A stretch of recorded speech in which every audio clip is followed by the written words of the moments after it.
Kansas Territory, October 1871. The wind howled across the dry fields as Gideon Travis swung the barn doors wider, shotgun in hand, ready to face whatever critter had been stirring inside.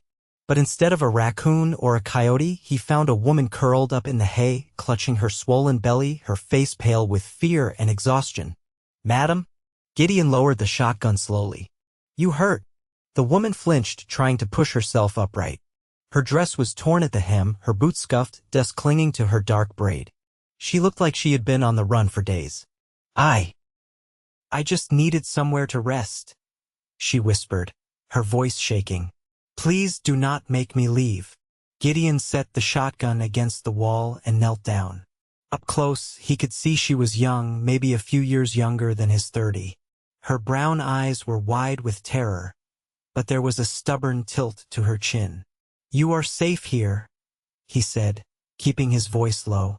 "Name is Gideon Travis. This is my ranch." The woman hesitated, then said, "Della Rosemont." Gideon nodded. "All right, Della. Let us get you inside before you catch your death." She tried to stand, but her knees buckled. Gideon caught her easily, lifting her into his arms. She was lighter than he expected, just a wisp of a thing under all that grit. "You ain't gonna hurt me?" she asked, voice small against his chest. "Never," Gideon said firmly, carrying her across the yard toward the house. Inside, the fire still burned low from the morning. Gideon set Della gently on the worn couch and grabbed a quilt to drape over her. "How far along are you?" he asked. 7 months, Della said, her fingers clenching the edge of the quilt. "Maybe a little more." Gideon ran a hand through his hair, feeling the weight of what he had stumbled into. A pregnant stranger in his barn, no family, no protection. Kansas was not kind to lone women, especially not ones about to bring a child into the world. "I will fix you something to eat," he said, moving toward the kitchen. "You need strength." Della watched him warily, but when he handed her a plate of biscuits and ham, she accepted it with both hands, eating like she had not seen food in days. Gideon sat across from her, giving her space. The fire crackled between them, and outside, the prairie winds sang their lonely song. After a while, Della looked up. "I did not mean to trespass. I had nowhere else to go." "You are not trespassing," Gideon said. "You are welcome here." Tears filled her eyes, but she blinked them away fiercely. "Where are you coming from?" he asked gently. Della hesitated, then said, "Missouri. My husband. He died 4 months ago. Fever took him. His family blamed me. Said I was cursed. I had to leave." Gideon felt something tight knot in his chest.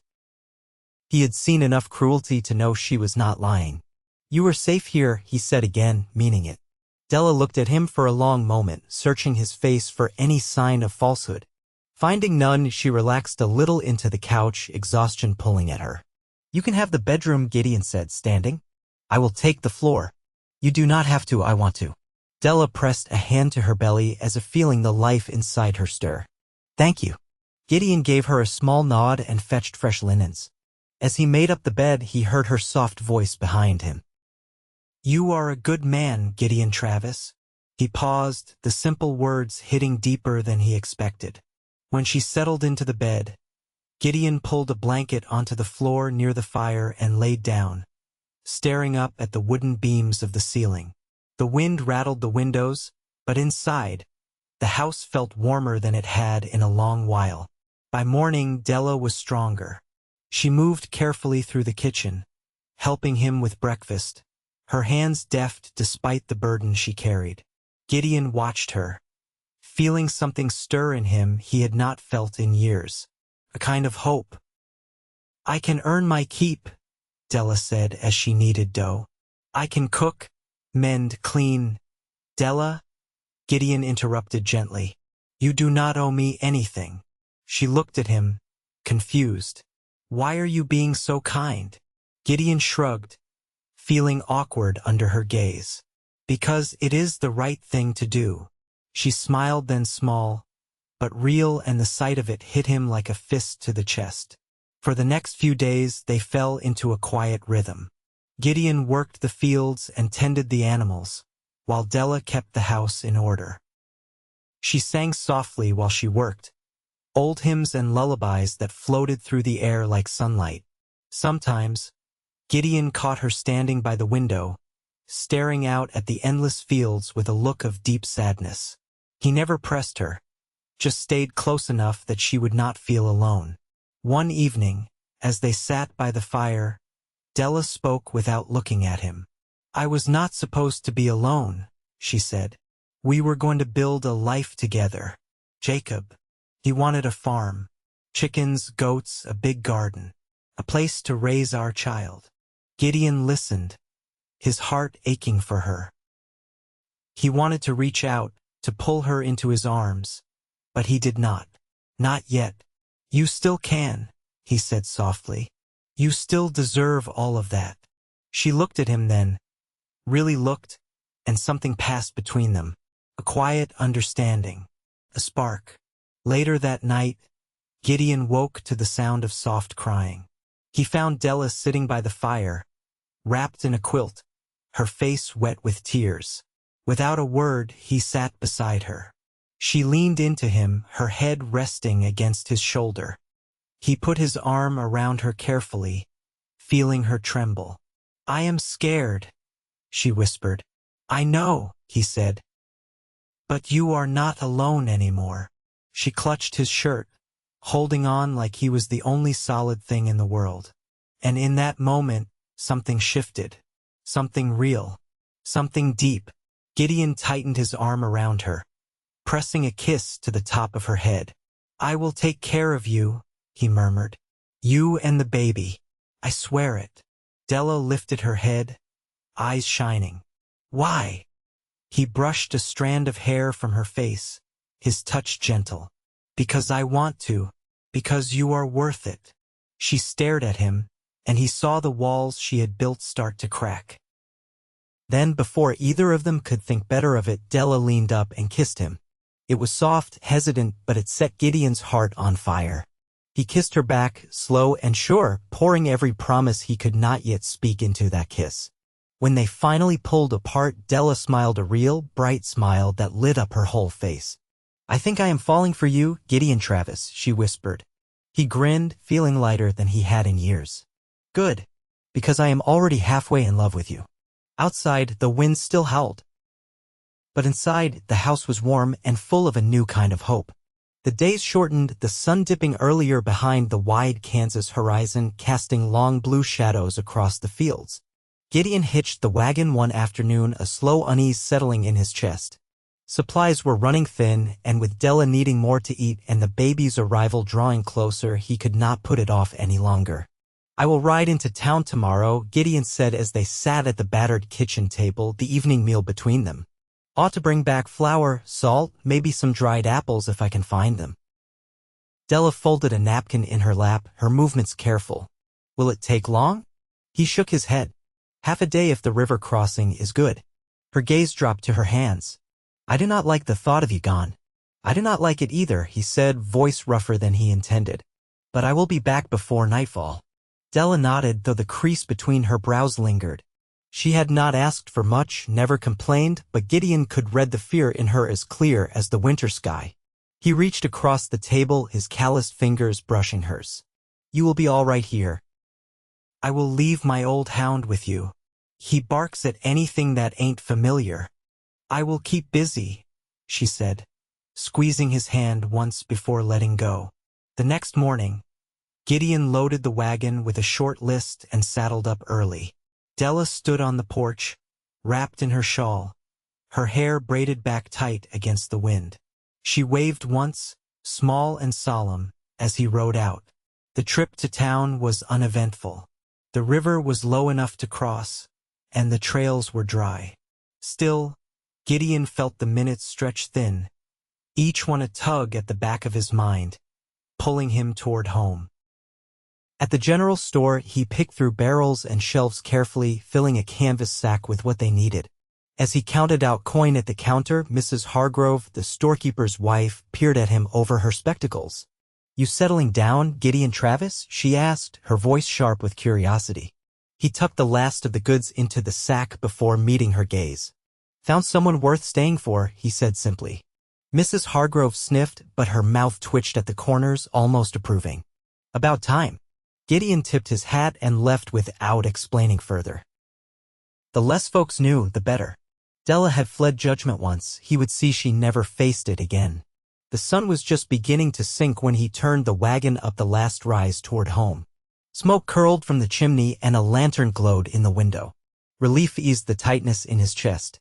As he pulled up near the porch, Della stepped out, her hand resting lightly on her belly. She smiled, a real, open smile he had not seen before, and Gideon felt like he had been punched through with sunlight. "You made good time," she said as he climbed down. "Had reason to hurry," he said, handing her the sack of supplies. She leaned into him briefly, her head brushing against his shoulder before she straightened again. The gesture was small, but it warmed him all the way through. That night, after supper, they sat by the hearth. Della worked a length of yarn through nimble fingers, stitching tiny socks.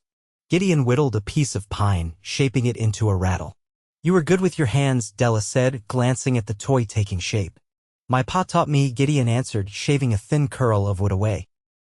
"Said a man ought to know how to make something for his own." She set her knitting aside, studying him. "You had a good father?" He nodded, his mouth tightening. "Lost him to a stampede when I was 16. Ma passed not long after." "I am sorry," she said, her voice soft. "Life can be hard," Gideon said, setting down the knife. "But it can still be good." Della reached for his hand, twining her fingers through his. "Yes, I think it can." They sat like that for a long while, the fire painting their faces in gold and shadow. Outside, the wind had settled, the prairie lying quiet under the stars. When Gideon finally rose to bank the fire for the night, Della touched his arm. "Gideon," she said, steady despite the tremor in her voice. "Will you stay with me tonight?" He searched her face, finding no fear there, only trust, and something deeper. Without a word, he nodded. They settled into the bed together, careful of the space Della needed. She tucked herself against him, her back to his chest, and Gideon wrapped an arm around her, his hand resting lightly over the curve of her belly. The baby kicked once, a strong little thump against his palm. Della laughed quietly. "He likes you." Gideon pressed a kiss to her hair, his throat too tight to answer. In the darkness, with the scent of wood smoke and clean linen around them, Gideon realized he had found more than a stray soul to shelter. He had found his family. The first snow came early, dusting the fields with a thin coat of white under a low, pewter sky. Gideon tightened the shutters against the creeping drafts, mindful to keep the fire fed high. Della moved slower now, her steps deliberate, one hand always bracing her back, but she refused to be idle.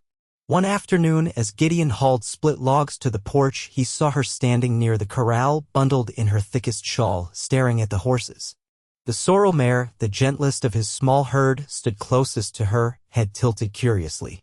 Gideon set down the wood and crossed the yard. "Thinking of taking up riding?" Della turned, a glint of mischief in her eye he had not seen before. "Maybe once I am not carrying so much extra weight." She patted her belly with a wry smile. "You reckon she would let me brush her?" "Long as you go slow," Gideon said, reaching for a curry comb hanging on a fence post. He handed it to her. "Maggie's patient." Della stepped forward, murmuring soft nonsense to the mare, who flicked her ears but stayed still. Gideon leaned against the fence, watching the two of them. The way Della's hand moved in steady circles over Maggie's shoulder, her brow furrowed in concentration, stirred something deep and certain in him. "You look right at home," he said after a while. Della glanced back at him. "Never thought I would be. I was born in a boarding house above a blacksmith's shop. Noise and smoke my whole childhood. You never had a place of your own." She shook her head. "Jacob promised we would. But dreams are easy in the telling." Gideon pushed off the fence and walked to her side. "Dreams are harder to build, but worth it." She set the comb down and wrapped her arms around herself, shivering slightly. "I am scared I will not know how to be what you need." "You already are," Gideon said, his voice low. He reached out, brushing a loose strand of hair back from her cheek. "You and that little one. You are everything." Della closed her eyes, leaning into his hand for a moment before stepping back. Come spring, she said, looking out over the snow-dusted fields, we could plant a garden. Gideon followed her gaze. Beans, squash, maybe some tobacco if the soil's good. And corn, she added. Jacob always talked about a corn patch.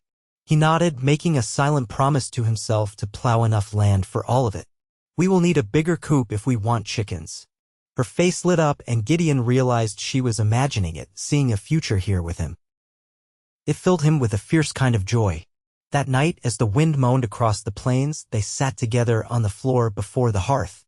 Della cradled a tin cup of tea, steam curling from it, while Gideon sharpened the blade of his whittling knife by lamplight.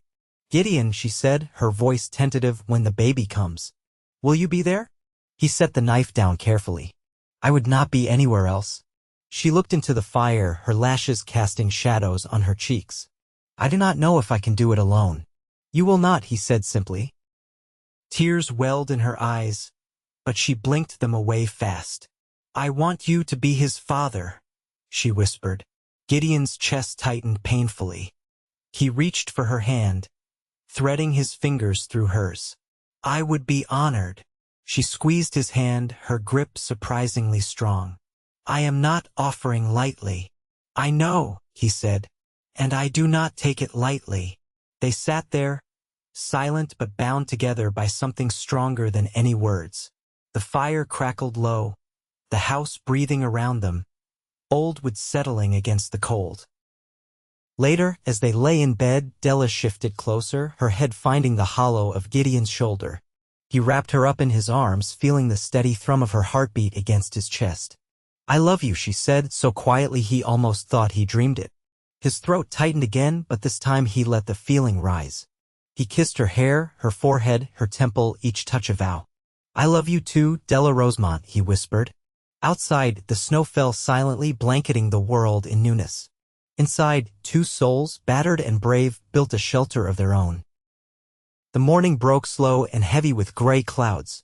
Gideon woke to the sound of Della shifting restlessly beside him, her breathing uneven.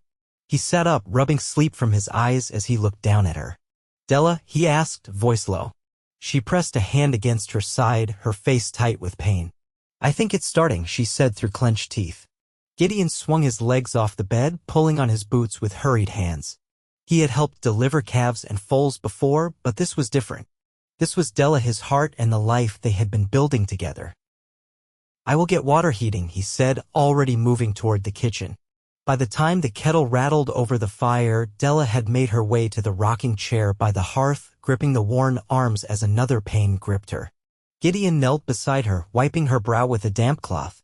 You tell me what you need, he said, meeting her gaze. She gave a small nod, her face pale but determined. Stay close. I ain't going anywhere, he promised. The hours dragged slow. Gideon kept the fire high and the room warm, fetching clean linens and boiling water like Mrs. Hargrove had instructed him months ago when he'd asked, under the pretense of helping a neighbor. Della labored through the afternoon, her strength astonishing, her spirit unbreakable. As dusk fell, a sharp cry split the air, a sound so fierce and small it caught Gideon straight through the chest. He blinked hard against the sting in his eyes as he wrapped the tiny boy in a soft cloth and laid him against Della's chest. Della cradled the baby close, tears slipping silent down her cheeks. You did it, sweetheart, Gideon whispered, brushing a kiss against her damp forehead. She looked up at him, her eyes shining. We did it. Gideon sat on the floor beside her, one hand resting lightly on her knee, the other gently stroking the baby's dark hair. The boy's little fists waved in the air, his face scrunched in protest against the cold world. What will we name him? Gideon asked after a long moment. Della ran a fingertip down the baby's tiny cheek. I was thinking of calling him Eli. Gideon smiled, feeling the name settle into the room like it had always belonged. Eli Travis, he said, tasting the words. Strong name. Della leaned her head back against the chair. Exhaustion etched deep into her features. But peace, too, a deep, hard-earned peace that made her more beautiful than ever. You saved me, she said, her voice soft. Gideon shook his head. No, Della, you saved yourself. I just had the good fortune to find you. She shifted slightly, wincing, and he was there in an instant, helping her to stand. He guided her carefully to the bed, arranging the quilts around her and Eli. As she settled, she caught his hand. "Stay with us." Gideon climbed into bed beside them, careful not to jostle the baby. He lay on his side, facing them, his hand reaching out to brush against Eli's tiny foot. "I will be here every morning you wake," he said, his voice roughened with emotion.